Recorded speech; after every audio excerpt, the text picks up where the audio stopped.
नमस्ते दोस्तों, आज हम बात करेंगे बॉलीवुड की पहली सुपरस्टार श्रीदेवी जी की।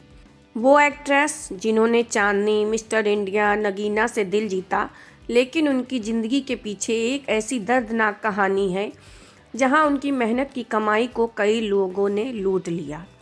बचपन से लेकर मौत तक पैसों की ये मिस्ट्री आज भी सुलझी नहीं। क्या ये सिर्फ बदकिस्मती थी या जानबूझकर किया गया एक्सप्लॉयटेशन? चलिए जानते हैं वो अनसुनी सच्चाई जो किताबों में नहीं लिखी गई।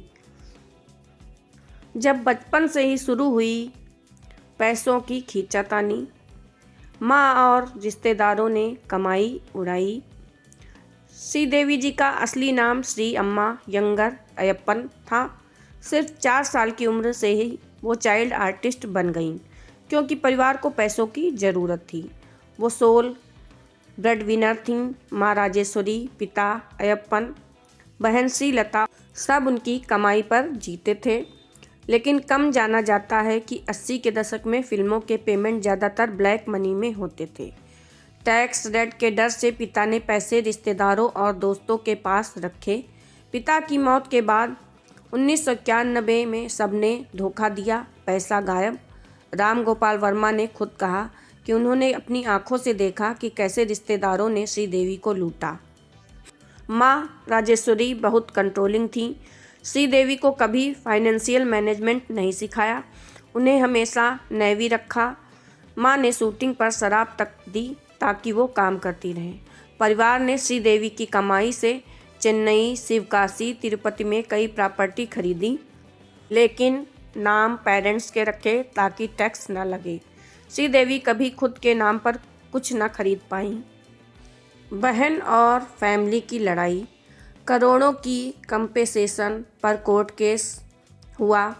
1995 में माँ राजेश्वरी का ब्रेन ट्यूमर हुआ। अमेरिका में गलत सर्जरी हुई, गलत साइट पर ऑपरेशन हुआ, माँ की मौत हो गई। श्रीदेवी ने हॉस्पिटल पर केस किया और करोड़ों का कंपेसेशन जीता। रिपोर्ट्स के मुताबिक करीब 7.2 करोड़ रुपए। लेकिन यहाँ कंट्रोवर्सी शुरू हुई। माँ ने वसीयत में सब प्रॉपर्टी श्रीदेवी के नाम कर दी। बहन श्रीलता ने कोर्ट में केस ठोक दिया और कहा वसीयत वैध नहीं। श्रीलता ने दावा किया कि वो भी शेयर की हकदार है।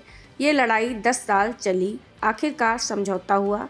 श्रीलता को 2 करोड़ एक और क्लेमेंट को 50 लाख, बाकी श्रीदेवी के पास।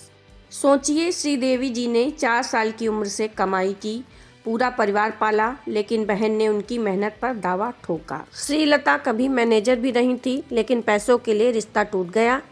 अब बात करते हैं बोनी कपूर के साथ फाइनेंशियल डिपेंडेंसी और दबाव की। तो शादी के बाद बोनी कपूर की फिल्मों में भारी नुकसान हुआ। वो दिवालिया हो गए। करोड़ों का कर्ज। श्रीदेवी को रिटायरमेंट के बाद वापस काम करना पड़ा। उनके अंकल ने कहा श्रीदेवी दर्द में थी क्योंकि बोनी की फाइनेंशियल इंस्टेबिलिटी। श्रीदेवी ने अपनी साउथ की 2 प्रॉपर्टी बेची ताकि बोनी का कर्ज चुकाया जा सके। कई रिपोर्ट्स बताती हैं कि बोनी ने श्रीदेवी की कमाई को अपने प्रोजेक्ट्स में लगाया। श्रीदेवी कभी फाइनेंशियल इंडिपेंडेंट नहीं रही।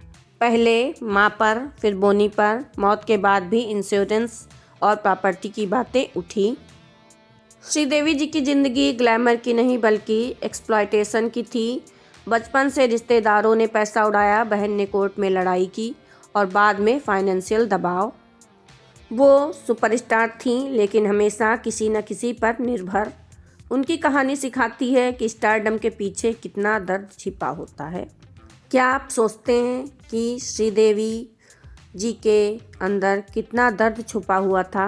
क्या सच में परिवार ने लूटा? कमेंट में बताएं, लाइक शेयर करें और सब्सक्राइब ज़रूर करें। अगली वीडियो में मिलते हैं फिर से।